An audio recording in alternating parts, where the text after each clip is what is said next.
Lovely bubblies, welcome back to our channel. You're here with me, Sarit and Steve. Okay, today guys we're watching why Indian immigrants become rich and raise successful kids. Yeah guys, it's from the channel Valuetainment. Haven't done anything from the channel before. Thank you to Capis for sending the link. Sounds interesting. Did you know that Indian Americans have the highest median household income among all ethnicities in the United States? Have you ever wondered why Indian immigrants seem to have a knack for raising successful and accomplished children? In this eye-opening video, we dive into the fascinating reasons behind the success of Indian Americans and explore the factors that contribute to their incredible achievements. From cultural values to educational priorities, we'll explore the unique characteristics of these families that set them apart from other communities. Guys, I'll put the link to the original video in the description below. Click on it, check out the channel, see if there's anything else you like, share, subscribe, and yeah. And then also, if you haven't done so already, make sure to like, share, subscribe to our channel and also our other channel, which is called Our Touch. Links will be in the description below as well. Any other videos about, it could be British Indians, Indian Americans, or whatever you want to call it. I mean, I was going to say, they call it Indian Americans here, they call it British Indians. You know, not Indian British. No, you know, British Indians. Yeah, we're from Britain, so obviously for us as well to see what Indian Americans are like, and you know, see if we relate, if it's see the if we same can relate, here. see if it's similar. I don't know. There's not many, videos on it about British Indians here. I think we've got Rishi Sunak. Is he British Indian? I don't know. I don't even know. Is he British Indian? I think. Or is he from India? I don't know. I don't know. I don't know. He's got that British, really sharp, like British accent. I don't know. Hey, it is what it is. You guys can write down in the comments below what do you think, and or what you like. No, sorry, I'm not doing any research. We like to do the reaction of whatever we see and speak about it just face off. That's it. Yeah. Let's know what else to react to. Here we go anyway. Let's check this one out. So why is it that Indian immigrants from India, the country, and the ethnic group of Indians in America are crushing every other ethnic group in America, not by 5%, not by 10%, by 20% in income? We have stats on their divorce rates against everybody else. We have stats on how they raise their kids. We have stats on how they put their kids in certain majors over other majors. It's just mind-boggling, and everybody else is going to learn a ton about how Indians raise their kids. I don't know. Is he Indian? All right, so if you get value from this video, give it a thumbs up and subscribe to the channel. Let's get right into it. Income is one of the ways to measure who's more successful than others, okay? This is according to the U.S. Census Bureau, where Indian Americans rank amongst other ethnic groups. If you look at this chart here, this is 2018. Indians all the way at the top at $120,000 income. Taiwanese is number 2. They're ahead of them by nearly 25%, 24%. Chinese third, Japanese fourth, then is Pakistani, Filipino, Indonesian, Korean, Cambodian, Hmong, and then Vietnamese. And look where white Americans are at $65,000. Indians make $55,000 more per year than white Americans. By the way, white Americans, you're trying to go to 4 days a week work week. Try convincing an immigrant coming from India, Taiwan, China, Japan, Pakistan, Filipino, Indonesian, Korean, Cambodian, Persian, Hmong, Vietnamese. Try to convince them to only work 4 days a week. Not their kids who are born here, maybe, and they've been Americanized. Try convincing an immigrant to only work 4 days a week. They will laugh at you. The whole purpose of coming to America is that they can work as much as they want. It's called free enterprise. But let's kind of take a deep dive with some of these other stats. Indian population living in poverty amongst percentage-wise with Americans. All Americans, roughly 13% of Americans live in poverty. All Asians, it's 10%. Look at Indians. Only 6% of all Indians in America live in poverty. Now, let's look at education. What percentage of them have bachelor's degrees? What percentage of them have master's or MBAs? And what degrees they have? Look at this year. In 2021, 80% of Indian immigrants over 25 years old or older reported having at least a bachelor's degree versus only a third of all foreign-born and U.S.-born adults. Again, 80% versus 33%. 80% of 25 and older have a degree, 4-year degree. 49% of Indian immigrants adults have at least a graduate or professional degree in 2021 compared to 15% of foreign-born and 13% of U.S.-born. Nearly 4 times of U.S. born is what they have. Now, what do they major in? Let's kind of go a little bit deeper into that one. Lots of people waste money on degrees that have no amount of high-paying jobs. Most people agree that you plan on going to college, you need to major in STEM to make it a good investment, but Indian Americans abide by this. It's like a religion. STEM, science, technology, engineering, and math. Look at the chart here on what they major in. At the top, you see the blue, engineering 36%. Then it's math and computer science 35%. Then that 10% at the top, you see it? Business management. So they're intentional about what areas they're going to go major in. Now let's go even a little bit deeper than this on how they measure amongst other ethnic groups. This is according to the U.S. Census Bureau. If you look at the top right, you'll see all immigrants. It's a darker blue. You'll see Indian immigrants. It's a lighter blue. And then you'll see U.S. born, okay? Furthest to the left is management, business, science, art occupations. Look who's in the middle. 79% of Indian immigrants versus 43% of U.S. born versus 37% of all immigrants. They major in management, business, and science. Look at service occupation. They're the lowest by 5%. U.S. is 15%, and all the other immigrants 21%. They're like, no, you're not going to major in service when you're going into this. Look at sales and office occupation, 10%, 15%, 21%. National resource constitution maintenance occupation, they're 1%. It's almost as if you do go and major in that, you're going to get a lot of pop-out from your parents there, but it's a 1%, 8% for U.S. born, 12% from all immigrants. Then production, transportation, and material moving, 6, 13, 15. Look, they're not interested in that. You know what they're interested in? Management, business, science is what they're interested in. They want to do STEM. So obviously this leads to them making a lot of money, but let's look at business. Are they startup entrepreneurs? Do they produce billionaires? I don't know. Let's take a look. So here's what it looks like. According to Oxford Academic, Indian immigrants represent 1% of the U.S. population, but 8% of the founders of high-tech companies and 1/3 of technology startups in Silicon Valley. 1% of total U.S. population, 8% of all founders. Here's some of the names of billionaires that produce. Jay Chaudhry, net worth $8.3 billion, CEO of Zscaler. Vinod Khosla, net worth $5.3 billion, former Sun Microsystem co-founder. Rome Wadhwani, $5.1 billion. Rakesh Ganwal, $4 billion, Indigo CEO, founder. Naresh Shah, CEO of Wayfair, $2.8 billion. Anil Bursi, net worth $2.3 billionaires, man.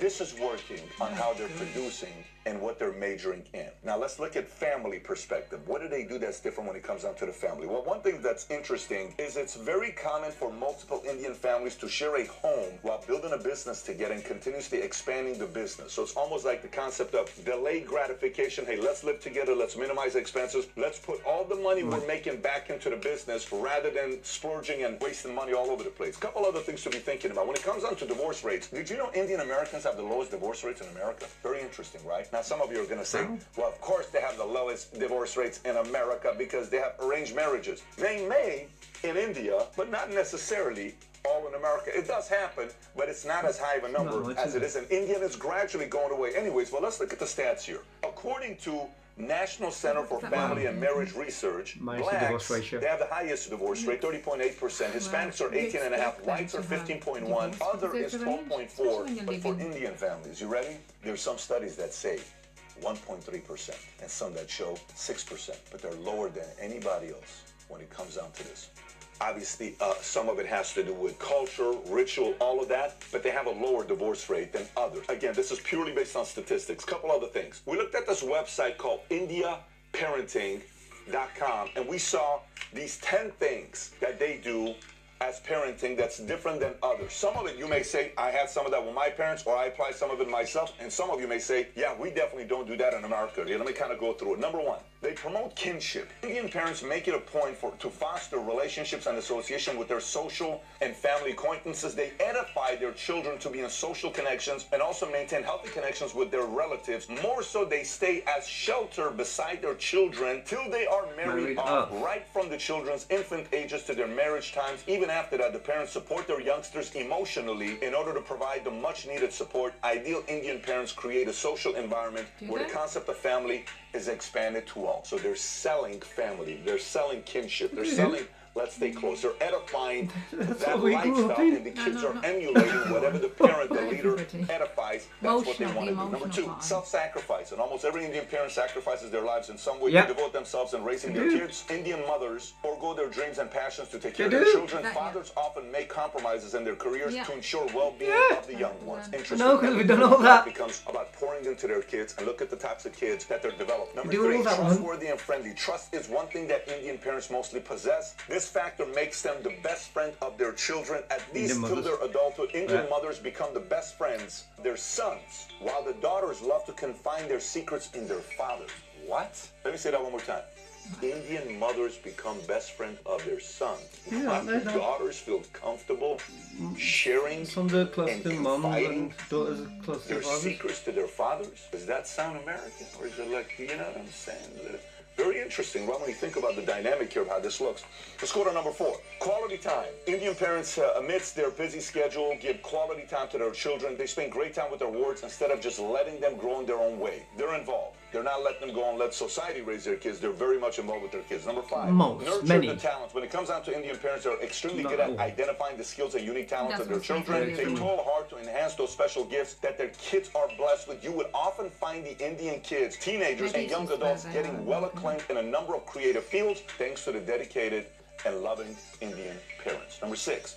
Inquisitive. That's one quality of Indian parents that many children are annoyed about. Very interesting. However, Indian parents, being curious in nature, keep a careful watch on their kids. Instead of breaching the freedom and privacy of their children, parents stay watchful about their offspring's attitude and behavior to prevent them from venturing into any misleading paths. You know some of the things you hear parents say, It's different. leave your kids alone, let them do whatever they want, you know, they kind of got to go through it. Indian parents will say, you're a fool to do that when they're kids. You got to be involved so they don't go out there and do crazy things. I remember while I'm listening to It this, depends some on of the this crazy reminded me, I'm things. thinking my mom's maybe a little bit Indian. The one thing Middle doing Easterns something have wrong, you similar got- tendencies, by the way. They're on these lists too. My sister went on her first date. I'm a younger brother by 6 years. She says, your job is to spy on her.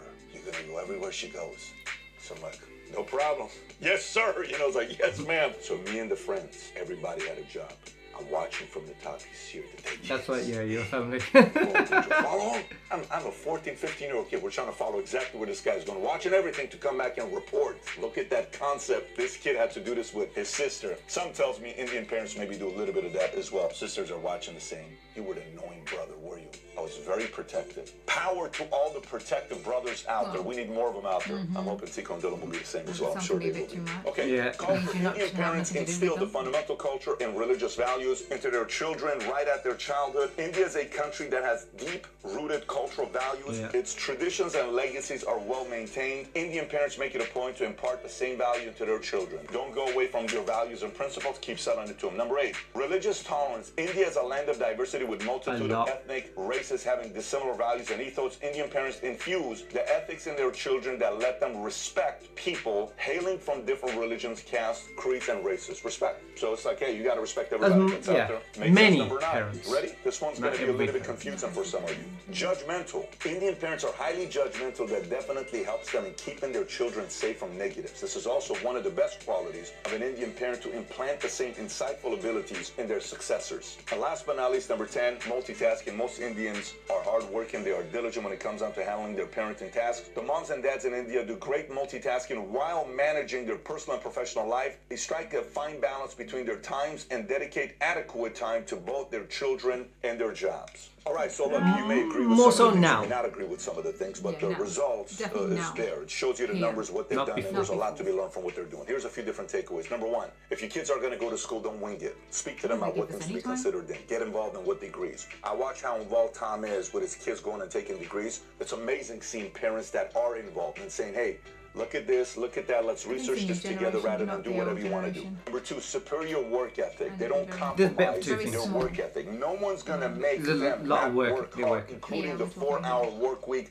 Business Insider, Bloomberg, HuffPo type of people that are journalists who came out of Columbia, want to convince everybody to do a 4-day work week. Good luck doing that to the Indian community, and you shouldn't let that happen to you either. Number 3, they're intentional about what they're doing. They're not winging it. They're saying, hey, here's what we're doing, and this is why. This is what we're doing with our kids, and here's why. There is intention behind it. Next, vision and discipline. Extremely but it's different to what others probably do. They're raising their kids based on some of the things that we're reading here. Next, delayed gratification is there, and they're constantly teaching their kids that there's many ways to do that. You know, I can ask my kids sometimes, I'll say, hey, let me ask you a question. Would you rather have me buy you an ice cream right now, but you get no video games for 4 weeks? Or would you rather not have ice cream for a month, but you get 4 video games a month from now? They're sitting there saying, oh my God, I would much rather not have to do this. I'll wait versus I have this. These are ways to develop the muscle of delayed gratification by you putting them in positions where they have to make the decision themselves. Strong values, and they keep selling the values and principles to their kids, and they don't compromise it. They're not embarrassed by it. They don't let the world or American society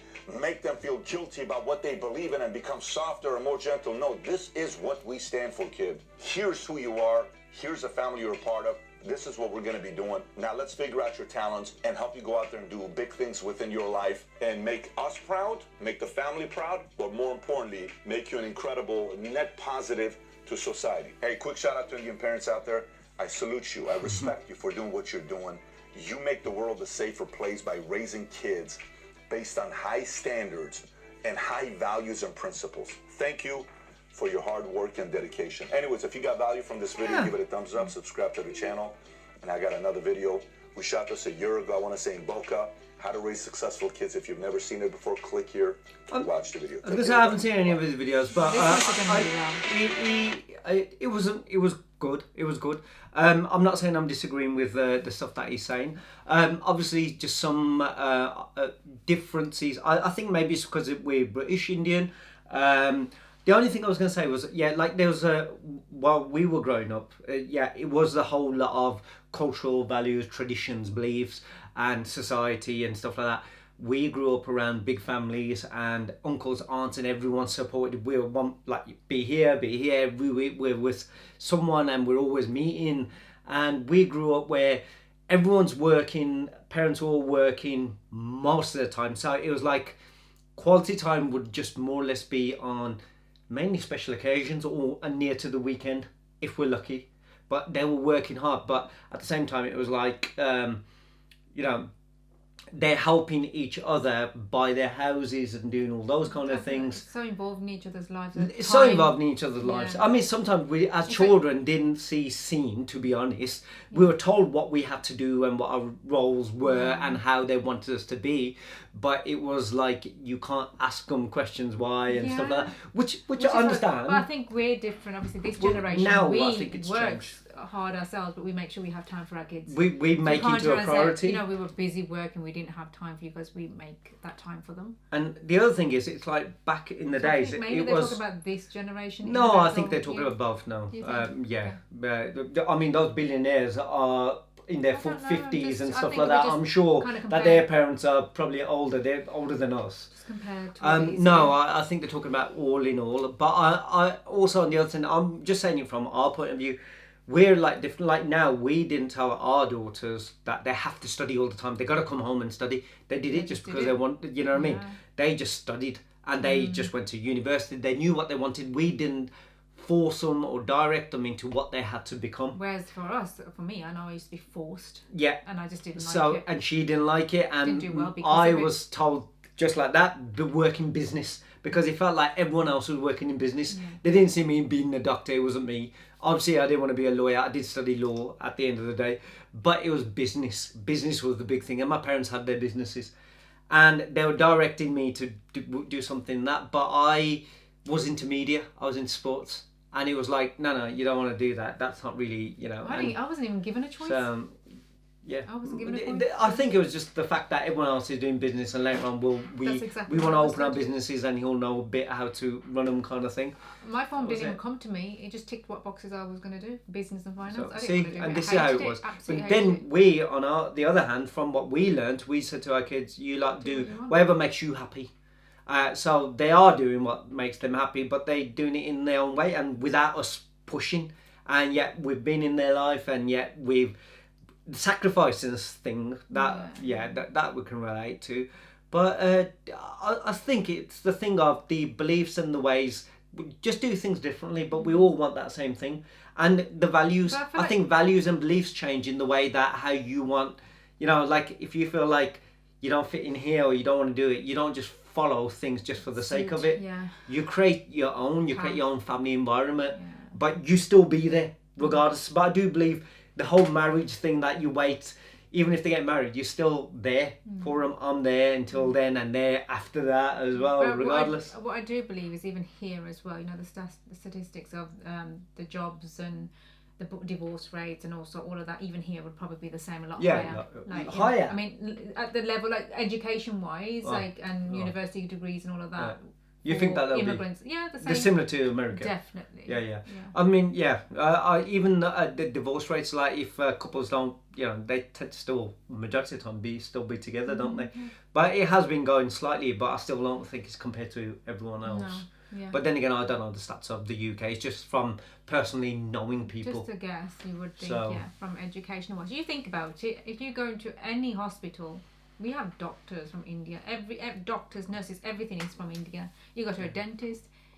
Yeah. Teachers. Just start again, finally getting some YouTubers and stuff. Hopefully one day, billionaires. See how it goes. Anyway, guys, that was the video. Let us know what you guys thought in the comments below. Don't forget to like, share, subscribe, and we'll see you in the next one. Take care. See you soon. Bye. Bye.